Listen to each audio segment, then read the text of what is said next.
Joel, it's been a bit, man. Yeah, We haven't talked to you in, it's been a hot minute. yeah, you've done like two different tours, putting out new music. Yep. I mean, He's big timing Today, us. Just technically. be honest about it. He's big for timing sure. us. Yeah. Well, yeah. That's why he hasn't been back until now. Yeah. That's why we have Yeah, Joel for the views, right? Yeah. I'm pretty sure I can go back and look at the text messages that we have definitely been talking about this and just have not made it happen. Well, I mean, that's the life of Joel Colby, though, right? Yeah, yes, it is. I ain't Which seen way him, is so up I don't and know. I which don't I way know. is know. That's what down? I'm saying. Which way is up and which way is down? Yeah, Exactly. it's been a busy year. It's good. Today's a busy day. It's Yeah. good. When But does this seriously, we air? do. It's a big day. Yes. It's a Yes. big day. It is a big day. Busy but Yeah. big because the song rules. Talk about it. Thanks. Yeah. Um, never. That is the best I way. told you. That is the best transition Thanks. into talk about a song you released. It rules. What else do you? Come on. What more do you need? Thanks. Yeah, I Uh, agree. Yeah, Slipknot cover of all things. We've never done a cover. Is We've that really your first attempted cover? first cover ever. Wow. We've attempted live to do a couple things, and Yeah. in our own opinions, have not gone well anytime ever. can you And can you give me so an the main example of what those covers were? we did Walk. We did half of Walk Pantera Okay. at one of the block parties. We only did a part of it, and then we like transitioned into one of our songs. Okay. And it was okay, but we kind of fucked it up. So what are you gonna do when you fuck up a classic song like that? You're like, well, okay, maybe we shouldn't It do is like that. 3 words. Isn't the whole thing like 3 words? How'd you fuck that up? Yeah, and then then we decide on Snuff, which Pat would tell you. I was like, we'll talk about how it came to be, but that song has no repeating lyrics. It's different lyrics all the way through. There's not the choruses are not the same, the pre's are not the same, the verses are different. So it hints on some similarities, which is even harder because then it's like, wait, I'm like dyslexic with lyrics often, my own even. I have to think like, okay, wait, I already did that one. This one is the next one kind of mentality when performing that. But yeah, we have never agreed on a cover, and it's just never kind of been a thing that we've really even wanted to do, I guess. It's come up always like in a live show setting, Pat. I'm sure you know. It's like that always comes up like, oh, we should do yada yada, or we should do. Still to this day, my favorite cover I've ever been a part of was with you doing Atreyu. That was Oh a yeah. blast, and I That's thought fun. that went very well. And I was like, okay, see.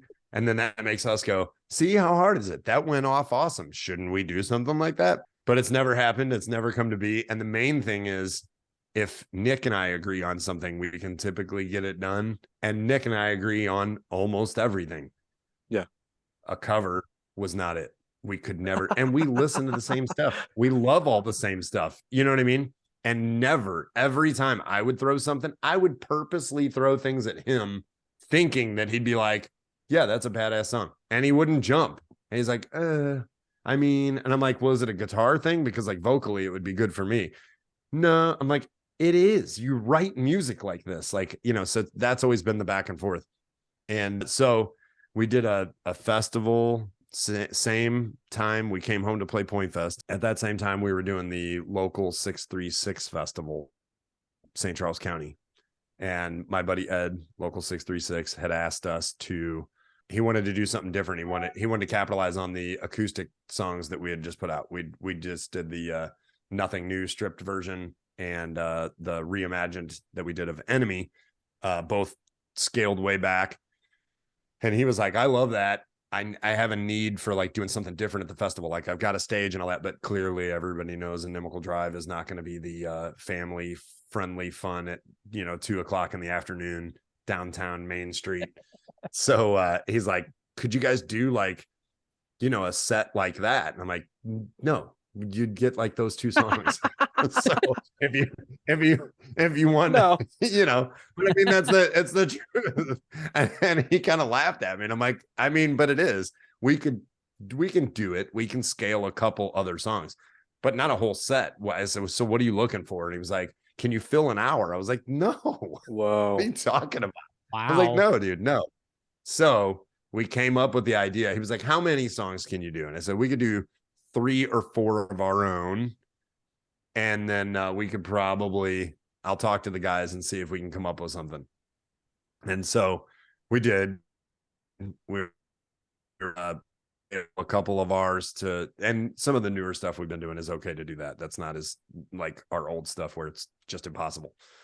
But Snuff had popped up in my playlist earlier that week. And so I guess it was just fresh in my mind. And that was just like randomized Spotify. And so I had brought it to the guys and I knew it, like Nick and even Rich is a cover guy. Like he plays in cover bands. So everybody was kind of like, like, all right, here we go again. We're going to have this conversation. I'm like, he really wants it to happen. And it's a cool setting. We came up with the idea that if we could get together, 30 to 40 minutes, that we would do kind of like the VH1 behind the music or storytellers type setting. And he was going to put us in a coffee shop and do a sit down stripped performance. And I was like, that would be sick. That would be cool. Let me see if we can pull it off. And no sooner than I got Snuff out of my mouth, Nick goes, fuck yeah. And I was like, are you kidding me right now? Like that's all this takes. Are we doing this? Because if you agree, we'll get everybody else on board. But you and I have never agreed. I'm like, so you're sure? Like, Asa goes, I don't even need to listen to it. I know for sure it'd be perfect. I'm like, then why haven't we talked about this before? Like, of all these conversations, how has this never come up? And then I looked at the lyrics and I was like, I just screwed myself. But I would be screwed. So we learned, it was something. But I love that song. So we learned it. We did it at the local 636 Fest, and it was such a cool setting. It was an awesome event. And the people, we had a good group of our people there, but it ended up filling in the whole restaurant. And so there was like a lot of people from this festival didn't even know who we were. And the ovation for that song was like overwhelming. And so, some people thought it was our song. Those who knew the song were like, hey, that was amazing, blah, blah, blah. And it just went that well that it was like, that's awesome. Could we do that again? And so we talked about going in and doing it. Talked about going in and doing it acoustic. Yeah, cat. And then when we started talking about the studio time, I was like, dude, let's just go take it to Jack. And really, I think the only thing we would want to do is just kind of modernize the tones a little bit to just not modernize Slipknot for fuck's sake, but it modernized like the tone for us in the approach to doing that song. Like not to say, I said that earlier that, modernizing the song a bit, but, current tones and like a current mix and just the approach to it stayed as true, I think, as anybody could to the song. A couple things are different if you go back and listen to the original, but Jack just gets it and gets us. And so there's a little bit of that familiarity with like our tone from previous recordings with Jack kind of brought into that, and a lot of low end. And then, just nailed the mix and everything. So when we came out of there, like in there performing it, we were like, oh my God, I'm so glad we didn't do this acoustic. It would be awesome to do this acoustic too. But dude, it was just, it felt right. So, and it needs to, because it's Slipknot, for freak's sake, I mean, you guys have been teasing this track for a little while. And like last night, I'm sitting in the living room with my wife and I just turned on Snuff once I realized that was the song that you guys were doing. Yeah. And like 2 seconds in, I was like, oh shit, this is it. Like, yeah. Like Joel's voice doing this. That's it, dude. That's it. That's awesome. It made so much sense. And I just have never realized, I guess, that it was, that's my key. Yeah. Like, that's Jack turned around and goes, I think we found your new key. Like, yeah, maybe so, huh? So said maybe we need to explore a little bit more in some F sharp. And then to find out that this song choice was going to come out like right around the anniversary. It was cool. I always love a good story behind it. And especially because we're definitely not a cover band. And, so today, thanks to everybody that has been messaging, my phone has been blowing up. People seem to love it. So very grateful for that. and very proud of it too. You know, if you're going to do something like that, you hope you're doing it right. So, you know, so that's the story. It was definitely a good choice. And can I be the schlub in the room real quick? Of course. When I saw the teasers for the song, my first react, I didn't know you were doing a cover song. So my first reaction was, oh, Snuff's a cool song title. And I didn't think about it. That's where it ended. I was like, oh, that's cool. I like that. And then I go to listen to it and I was like, wait a minute. And I was like, God damn it. And then, as I'm listening to it, I'm like, oh yeah, this is a perfect cover song. But I had not realized that you guys had never really tried necessarily to record. It is tough, dude. It's got to be one of those things where it just has to be right. And it's hard to explain, tough. But it's like the stars have to align. I don't even know. Yeah, for some people. And that's the thing is that I think more so now, especially TikTok, for the love of God, there's so many crazy talented people that can sing anything or play anything, and it's always been that way. Clearly that wasn't the birth of it. You just see it more. You see it now. People have an ultimate channel to reach these massive audiences that can just crush. And it's not just singing or playing or whatever. It's all any talent, right? You just got that outreach now that if you're going to do something and choose to do that, and now they've just got this outlet to show it off. That's for those people. There's a ton of bands that have a whole, Our Last Night. They have this whole blown up channel of just doing covers, any covers. And they do all of them. Fame on Fire, same thing. Fame on Fire. That's is that the band that did like the Disney covers and stuff too? Our Last Night has done a bunch of that, I think. Is that who that is? Yeah. Okay. Yep. And then Fame on Fire does like the modern pop.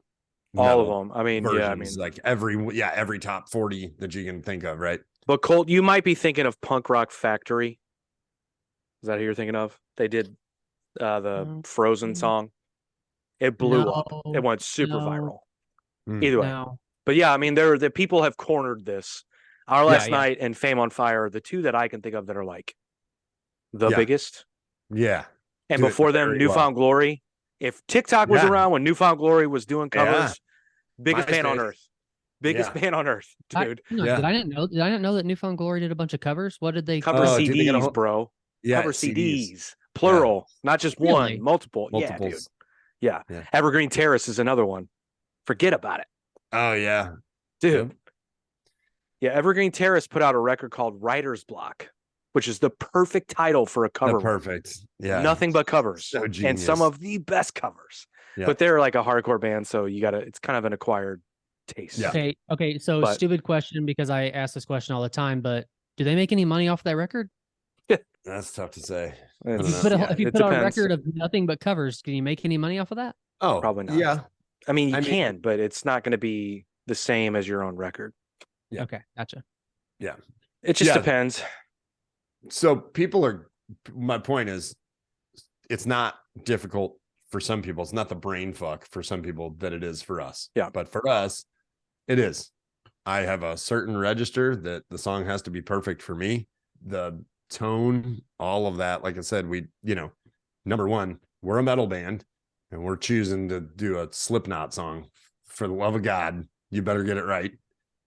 I mean, yes, but think about what Slipknot is also. I mean, they are what Inimical Drive is. I mean, you can be as far this direction as you can go and as far this direction as you can go. You know what I mean? Well, I think he's saying this, Colt, because Slipknot has a rabid fan base, and if you fuck up one of their songs, I see what you're saying. Okay. Forget about it. We're still waiting to find out. We might be getting torn apart right now. I have no idea. There could be a Reddit. There could be a Reddit being designed just for that cover. No, you're fine. It sounds great. But I mean, I could see the apprehension. We talk about this all the time, and you're talking about how it needs to be your register, and you're right. And I completely sympathize with that because, we've watched videos of guys. The most famous one is like MGK covered Aerials by System of a Down, and people shit on it and shit on it and shit on it. And I said, look, I don't think it sounds great, but I also give the dude props because I would never cover a System song because that dude's got such an original voice. Right. It cannot be mimicked. It cannot be mirrored. It cannot be done. Yeah. So good for that. I mean, he tried. Yeah. It didn't do well, but I say 3 Days Grace is another one. Not in a million fucking years would I cover a 3 Days Grace song because that voice is so specific. There's also a difference in like trying to do a live version of that recording versus going in the studio and recording it too. It may have been a lot different. You do it your own and make it your own, but still. Ugh. Yeah. Oof. Yeah. And we felt good about that too, because we went into the studio because it went so well playing the stripped version for the festival. So we just kind of knew it was right. Like as soon as we got done, we were like looking at each other like, holy shit, that went really well. Like people really received it well. When you walked into Jack, what was his opinion? Like when you just told him, hey, we're going to do Snuff, what did he say? Oh, he was on board immediately.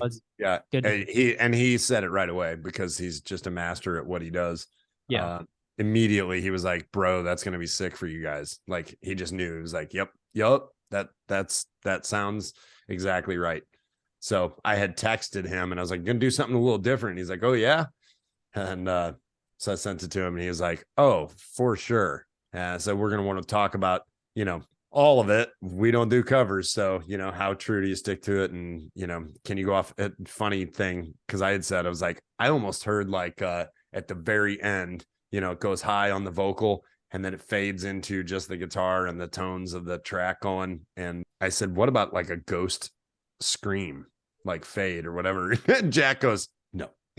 It's like, no, don't add screams to a Slipknot song where they did not add screams. That is where. Are you trying to get killed? That is where we should stop. So I was like, well, I didn't mean like, and I was like, you know what? Never mind. It's a no. I agree. You're right. It's a no. Everybody's been very receptive. Lots of messages today. Lots more than in forever, and that feels good because we've been quiet for a little bit. So to talk about those teasers, you didn't pick up then, Patrick, on the Slipknot S at the end of the little teaser. No, man, I said, dude, I just no, I did. Yeah, it's okay because most people did not. A few people did, and then that sent people into like a whole thing of like, are they playing Knot Fest or something? I'm like, is there even a Knot Fest right now? I don't think that's even. Does that still happen? It still happens, though. It still happens for sure. Well, I'll tell you, I did notice it after the fact, and I hated myself. I was like, I'm such an idiot. Like, but I was probably like elbows deep in baby shit that day, and I was like, all right, it's cool. I like Snuff. I like that. Yeah, I was gonna say the only reason I caught it was because I know what's the song Snuff, and I've never heard that word outside of that song. So I was like, oh shit, that's awesome. You've mentioned silence a couple of times in the talking. So let's dive into that a little bit. So you guys went on tour with Bad Wolves and Otep, two basically separate tours that wasn't supposed to be that way. So let's go from the beginning there because it's been a while since. So definitely were separate tours and was supposed to be.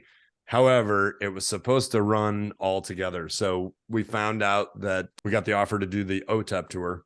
We were super stoked because Otep was it might have been the first national that we played at Pops.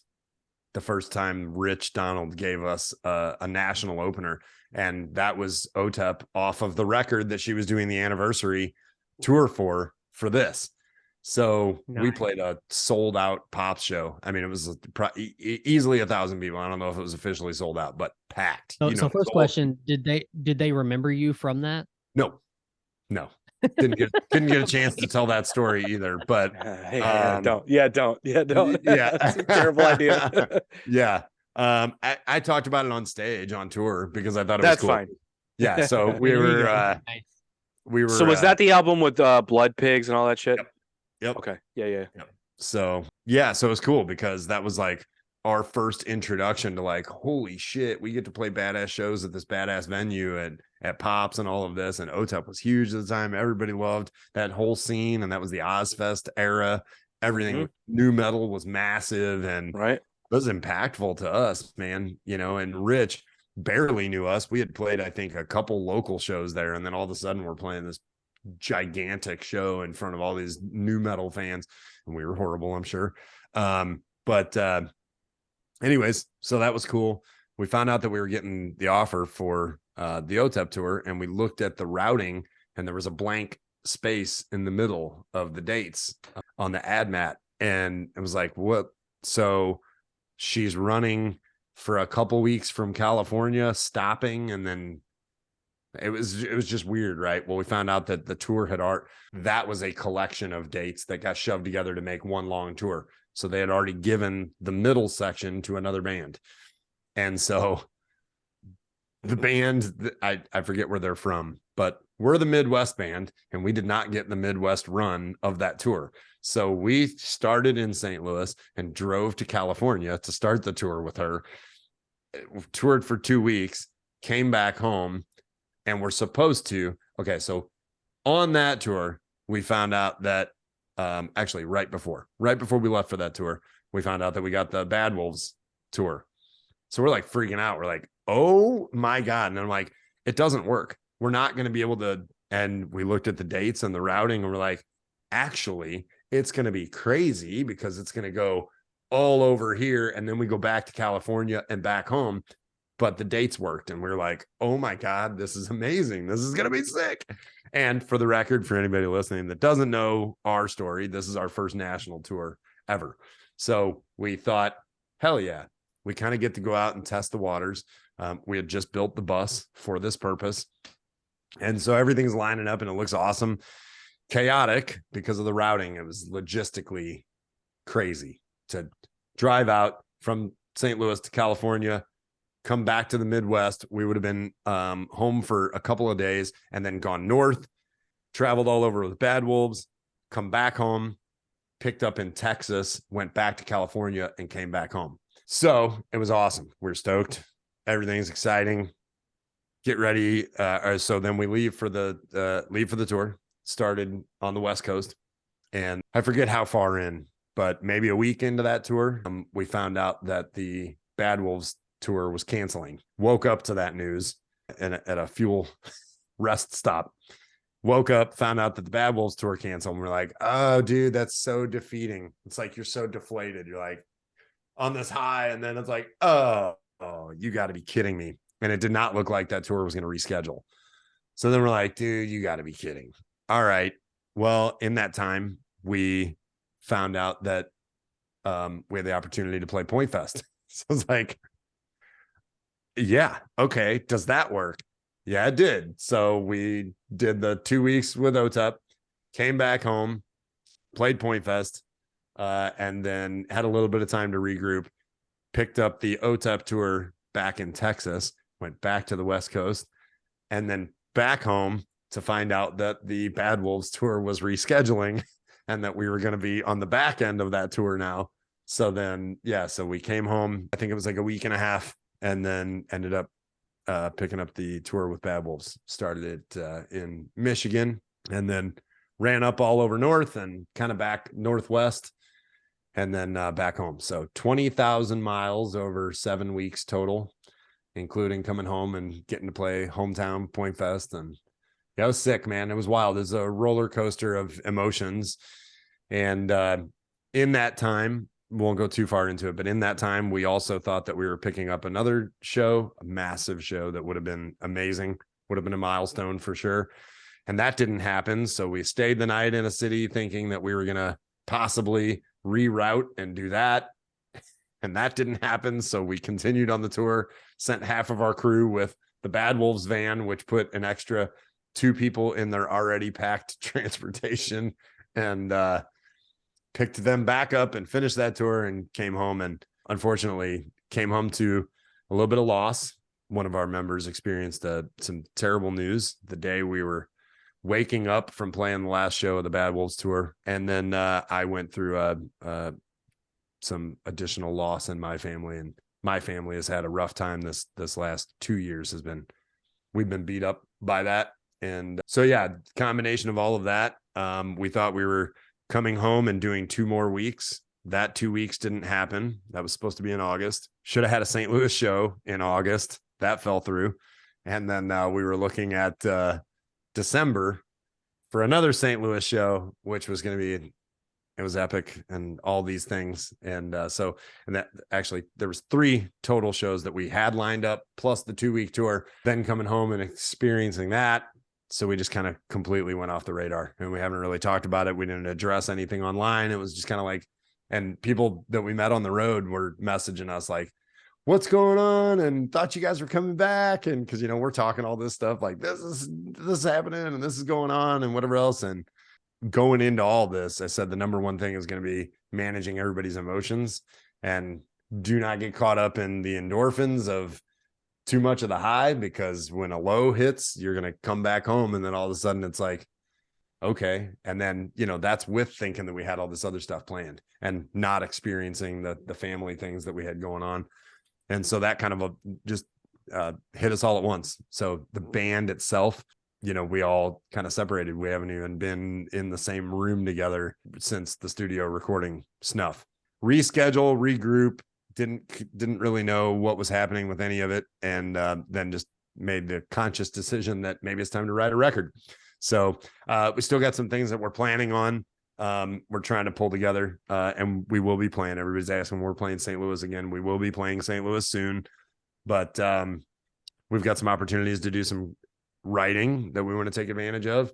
And so all of that being said, was like, all right, we're sitting on 5 demos that are really freaking cool. I cannot wait to get into the studio that we started working on maybe over the 3 to 6 months leading up to the tours. And then kept running those ideas while we were out on the road. And so the Snuff song, again, why we did it was explained, but that it comes out to be this perfect kind of segue to say, we came home, we regrouped, and hey, thank God we've got this that we're sitting on, and we're really proud of it. So we're going to put this out, and we've got some content to give out. And not that we would expect to like push that as something to just go out and tour off of anyway. So it's like, well, hey, things work out, and sometimes you got to take a step back and reset and kind of regroup. So that's where we've been, to explain, because we've gotten a lot of messages. I can't tell you how humbling it is to really have a real support behind what we're doing. And that's the only way we get to do any of this. And sometimes it just doesn't work. How different is it so your crowds have to be different. I mean, I know they're like both like Bad Wolves and Otep are kind of probably in the same vein kind of ish as far as music goes. Not at all. But the crowds have to be completely different, right? Yeah. There is something different when radio stations are pushing a tour. Who are we talking about? So Bad Wolves was the radio station's pushing that. Okay. Right. That was, gotcha. Very, they've got active songs on the radio, on mainstream radio, right? So while Otep has this core underground following, not underground, she was mainstream for a long time, but on the 20-year anniversary of that, so she kind of had a very independent approach, because she can do that. She already done that whole thing, right? Already had the big run where she's on with all these other bands and doing all the festival stuff and whatever. And now that she owns that and owns this brand, she, is a very independent approach, independent venues and booking. And we were direct support for Otep. So it was a lot more personal for her to her fans. Where the Bad Wolves tour, they hadn't done a whole lot since DL had joined the band. And so they had, but they hadn't done a lot of active touring with the songs that they had out since that point, is I guess my point. But they had stuff all over Octane, all over the radio, right? Multiple singles and stuff. And so like people were like eager to get out and see that. So when the tour that got canceled, when that first announced, we were getting messages like, hey, get ready. Like multiple of these shows have already sold out. We're like, oh, sheesh. Okay. All right. So the reschedule was still equally as sick. We had, I think 3 of those shows were sold out. And the first show that we played was at the Machine Shop in Flint, Michigan, which is a legendary venue. Everybody knows. Right. And that was the first night of the tour, sold out. And I was like, dude, come on. Is this the one? Did you hear the story about Puddle of Mud? Which so story? Recently, yeah, I was gonna say, recently, what year? I'm pretty sure it was the Machine Shop. they banned Puddle of Mud from playing there Yeah, because you're they right. canceled their show there. Yeah, Yeah, probably. you're right. Yeah. Sounds right. That's recent too. But Wes was saying that it was because of like prior management that they had booked these shows that he didn't agree to, so he was just canceling them because he didn't want to do them. I don't know. Anyways, I didn't mean to. Well, no, I wouldn't doubt it. So that venue is amazing. The crowd is different in that when the radio station is promoting something, people just go, you know? Right. So Yeah, there's some makes people sense. that didn't, but they're probably there for one song by Bad Wolves. And then, you know, the rest of it's kind of like, well, we're here for this, you know, where Otep was definitely, there was a connection there. There was VIP every night that was eagerly waiting to meet her and take part in that. And so we were direct support for Otep. So most of those shows had locals opening for us. With the Bad Wolves tour, when it got rescheduled, they added a band. So we were first of 4. We were going to be first of 3 with locals ahead of us. We became first of 4 and they just didn't add any locals. I think we played one show where there was a local, but the bands that got added were incredible. For the Fallen Dreams, excellent. I'll send you guys a song. I know that Pat will dig right up. Yeah, I know that band. Yeah, do you? Okay. Mm-hmm. And also excellent dudes. And then the Funeral Portrait. If you don't know those guys, look them up right now because I didn't know who they were until we toured with them. Also great guys. A couple of them. This is always fun. Live in St. Louis, but they are killing it right now. Like you say they're from St. Louis? Well, 2 of them live here. Oh, I don't know if they're actually from here, but they frequent. They actually played Red Flag the night after Flint, Michigan. So we played that first show. They dipped down to St. Louis to play Red Flag, and then came back out. And they were like, we hadn't even met really. It was just kind of like, hey, what up? Oh, hey, you guys, blah, blah, blah. And they're like, hey, you want to play St. Louis tomorrow night? I go, no. No, I do not. I'm like, right logistically, you don't know what we just went through. No, I just drove us 15,000 miles all the way. Dipping back to St. Louis to play Red Flag on a Tuesday is not in my best interest. So it was funny. I was like, nah, man, we're gonna enjoy the night off. Actually, did they headline that show at Red Flag, or were they playing with someone? No, they did. Oh, they really? Headlined. Yep. So let's get a little taste real quick. Can't sleep, can't think, can't find an escape from these dark thoughts in my mind. Can't drink, can't drug, can't drown them away. Can't sleep, can't think, can't find an escape from these dark thoughts in my mind.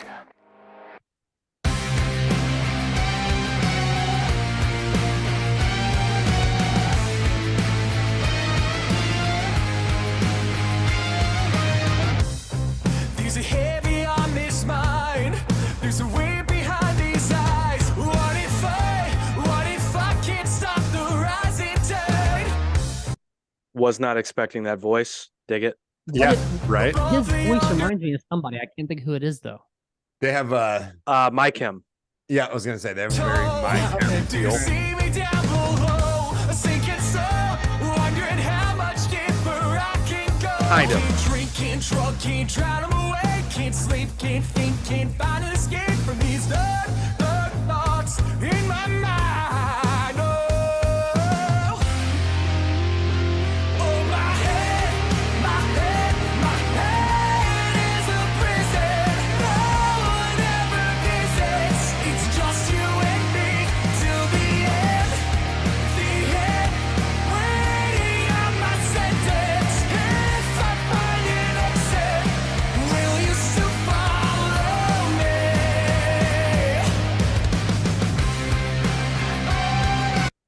It's like 3 different songs.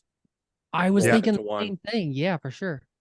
What's the Yeah. what Dig was it. the other? I What dig was the it. first band you mentioned? Let's pull them up too. For the Fallen Dreams.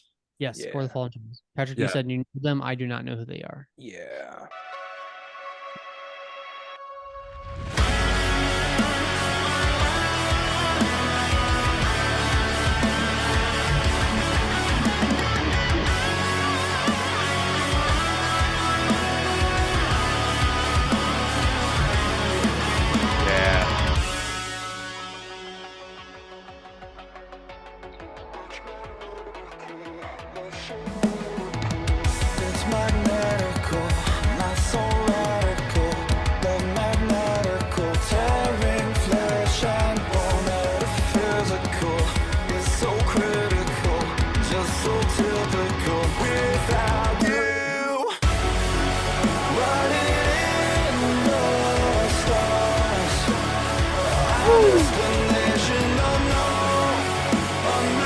night on tour, whole crowd.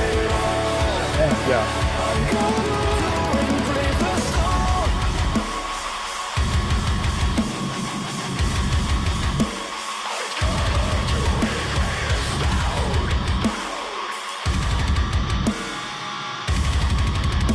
My guy, Yeah. my guy, Chad. That's very animically there. Oh, dude, you know I love that shit. I stood there every night with that fucking crowd. Yeah, get it. What boy. record label did they used to be on? I gotta. I'll look say it up. I just seen a Rising Empire. Is that the record label? Yeah, they're on that's now? not. That might have been definitely what they not, were. Artery. That's Okay. it. Yeah. Yeah.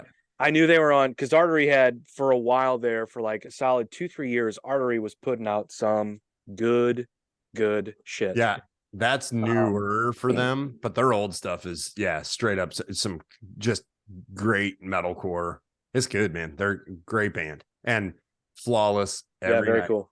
As far as writing a new record goes, are you doing the same plan as you did last time? Are you guys going to lock yourself up at Sick Tones and? Yeah, we don't Yeah. fully know because scheduling is so wild. So, Zach's on tour right now. As long as we're strategic with it, he's been able to kind of navigate that and work through, what he's available to do with them. And they've been open-minded and open-armed about, hey, we appreciate you chasing the dream and we want you to get it and we support you. And so very cool. Can I tell you the most endearing image of that entire tour that I saw? Yeah. Was Zach posting a picture of him and Otep when he was like 10. And then the picture that he took at the end of the tour, they were like amazing, side by right? side. It's amazing. It's adorable. It's the best. little like little 13 metalhead. He's like 13 years old, dude. I think he was younger than that, dude. Yeah. Think about it. Yeah, probably was. Yeah, he might have been 10. Yeah, I think he was 10. So well, funny. it would have been. Yeah, he would have been 10 because 20-year anniversary tour, he's 30. Yeah. So, yeah. Young buck. But, that's so funny. The writing and the direction of some of these demos already is like, oh, this is gonna be good. It's gonna be cool. it's gonna be fun. It's gonna be a fun record, I think, and not in the same vein of what we just did. Some elements of what we just did, and I think it's just that's the exciting part. Kind of not knowing, going in with a bunch of demos that are kind of all in different directions right now. I mean, like, well, that's kind of the way we felt last time, and really kind of pulled this whole thing together. And yeah, you take it to an actual engineer, and they're like, "All right, this is what we do with this." Yeah. So, because we're all over the place, But that's also the cool thing about it. I've always said that if we write a country record, we write a country record. I don't care. And so, I don't know. See, I'll try. Hey, I'll tell you what though, Patrick, he's a country fan now. He that Beartooth and Hardy song, he's that's one of his favorite songs of all time now. So song fucking rules. I don't know it. Rules. Oh, dude, you don't know it? We pull it up. Dude, you shouldn't have said that. Let's pull it up in this podcast. Give me that hook. I don't know it. Dude, the hook is what this is new Beartooth. I am addicted to this record. It is very good. It's very fucking good. So crazy. Like I'm like a kid. Yeah, they just put out a record together. Yeah, they did a whole record together. Dude, you have to listen to the record. No, not them and Hardy, but Beartooth. Oh no, okay. I was confused. But they did a song with Hardy, and but the record just came out last week, and I'm wearing it out. I can't. I'm like a kid. Okay. Like my brother's a Beartooth fan, diehard. Love I turned him on. Dude, Beartooth. It's my favorite band. I love Beartooth as well. So Chad, not a fan of the new record. I don't. So oh wow. But also I would love to have a conversation with him. But also, Chad doesn't like to waver very much. He wants it to stay in the lane of where it was. Sounds like the last record. Okay, but listen, a little bit poppier. Joel, Patrick better than I do, and after he heard this song a few times, his exact words were, "They're gonna fuck around and make me like country music." Hey, really? I mean, that's something, right? I mean, my wife makes fun of me when I listen to this. She goes, "Babe, that is country." I'm like, "No, it's not." Oh, I bet it is. I bet I'll love it. You do have to listen to this record though, if you haven't at all. It's so good. It's good. All right, here we go. A new record. someone when I get back onto my feet. Tomorrow I'm gonna make changes, cause today I can barely speak. Hit 'em with the riff.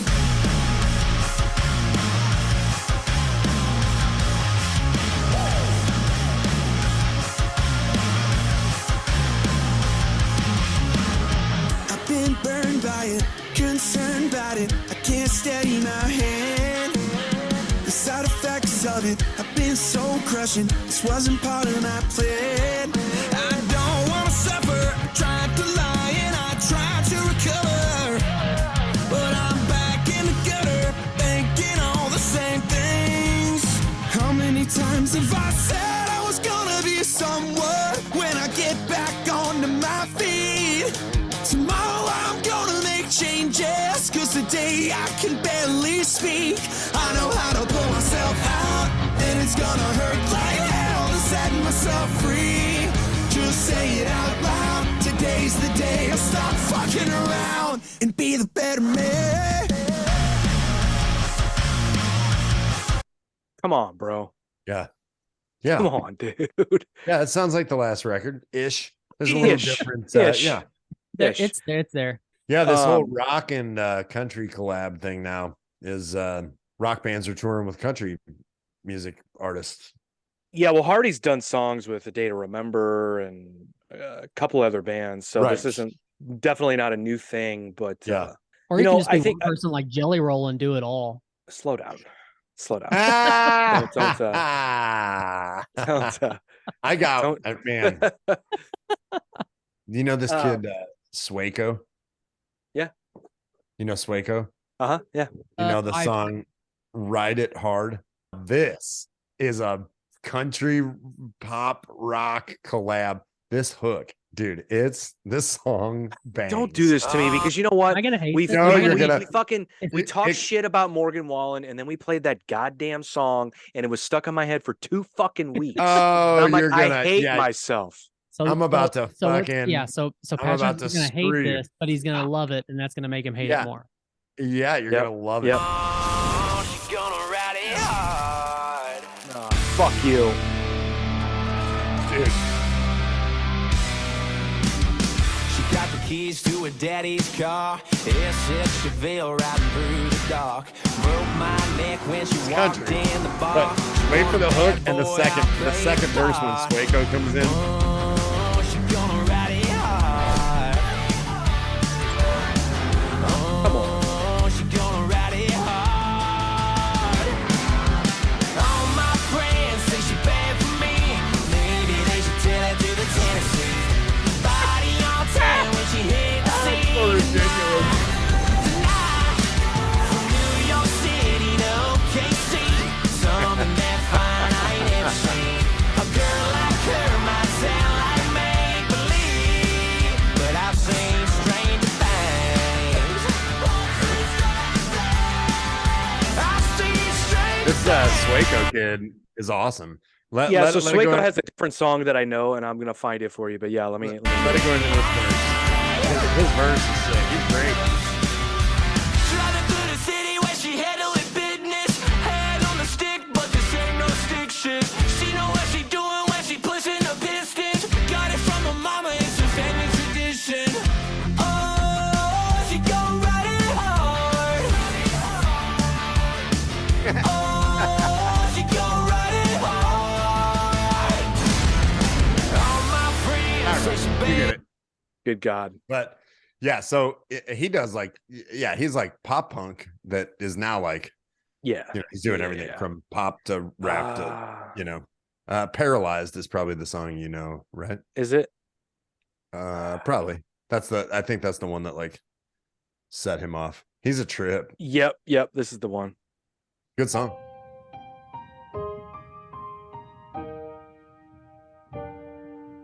She got a big ego, you could see Yes, it this on is a the one. telescope. I'm the same way, it's why we always argue back and forth. I swear she my poison, at the same time my antidote. She the Like noose an around NF, my neck, I couldn't ask for a better A little bit. rope. Hey. You like a time bomb ticket Not anymore. away. Nope. 30 seconds That went and away. you blow up right in my face. I can't find one good reason to stay. So why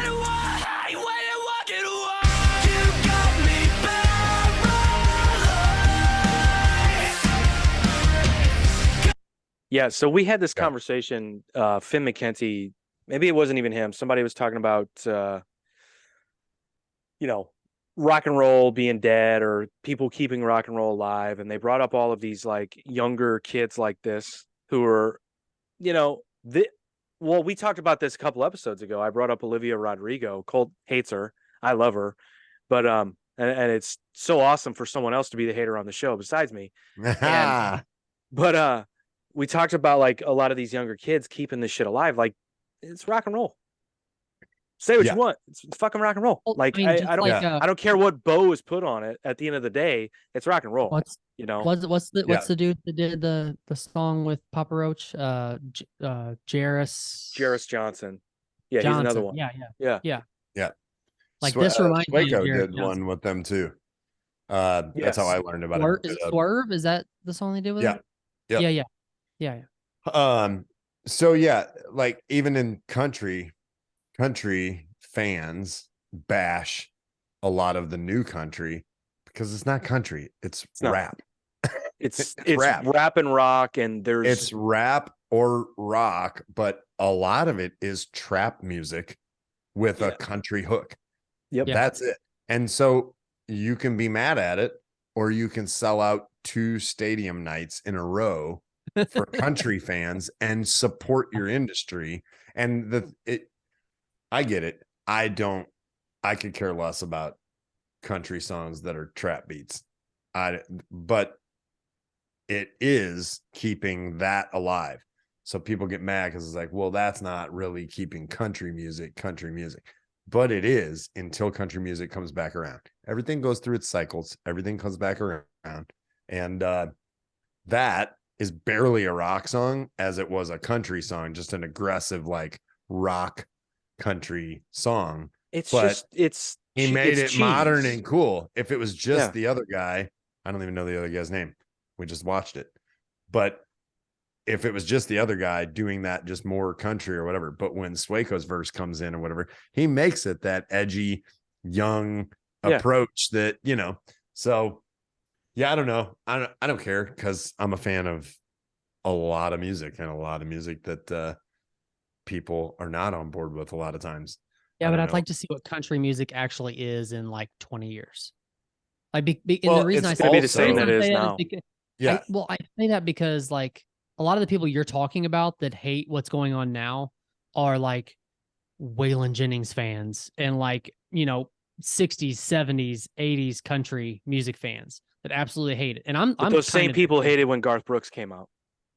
Exactly. Yeah, that's what I'm saying. So it's like a generational thing. Like once a generation or two comes around, like what do people think about country music then? Do they absolutely hate what Waylon Jennings? Yeah. And those guys back then, who knows? There's always that. There's artists that were trying to do, or not trying to do, but were created out of the Waylon Jennings era, right? But 10 or 20 years later, it's their biggest influence, and they finally got good and started writing good songs off of their influence. And people are like, oh, what are you trying to be, Waylon Jennings or whatever? And it's like, that's always a thing. There's a reason why that what you like. There's a reason why emo comes back around. There's a reason why new metal is back around 10 and 20 year cycles, because kids are influenced by things, right? And then they're like, it wasn't cool for a period of time because things go out.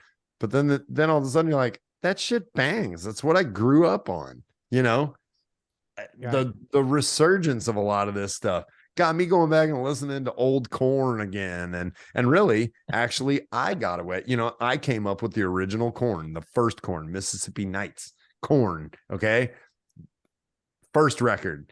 And then, I got away from it for some years. Some of that stuff really bangs, and it brought that stuff back to me because it's just that it's that time, be closed-minded and just fuck off. You guys have no idea how you guys have no idea how jealous I am whenever you guys mention like Mississippi Nights and the Galaxy and stuff like that. Like, you should be. The fact that I wasn't, for one, I'm an hour south of you guys, so I would have never probably done it, even if it was still there now. But I'm still jealous of the fact that you guys got to actually be a part of all that. Yeah, It was pretty the rad. shit. Yeah. Everything you just said is correct, but Yeah. country is the exception. Because it's the only genre of music where cultural division and guidelines kind of keep it separated from what you're saying, where they don't like it being infiltrated by other genres, other people, so on and so forth. You know, it's really funny how that works, because even in hip hop, when you have like a hip hop crossover song where they have like, you know, when Nelly does a song with Florida Georgia Line, or when Nelly does a song with Tim McGraw, the hip hop community looked at that and went, this is pretty cool. This is a really good opportunity for us, meaning the hip hop community, to cross over. The country community doesn't see it that way all the time.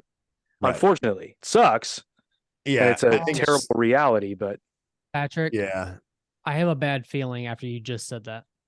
Oh, Jesus Christ. Because of the Taylor Swift NFL situation, are we going to have a Taylor Swift hip hop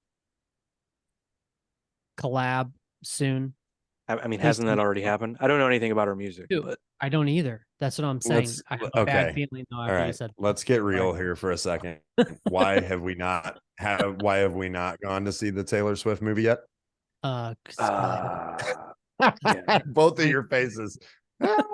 Yeah, I don't want to, man. I'm sorry. Well, I did. Did you see it? Oh, you did. Yeah.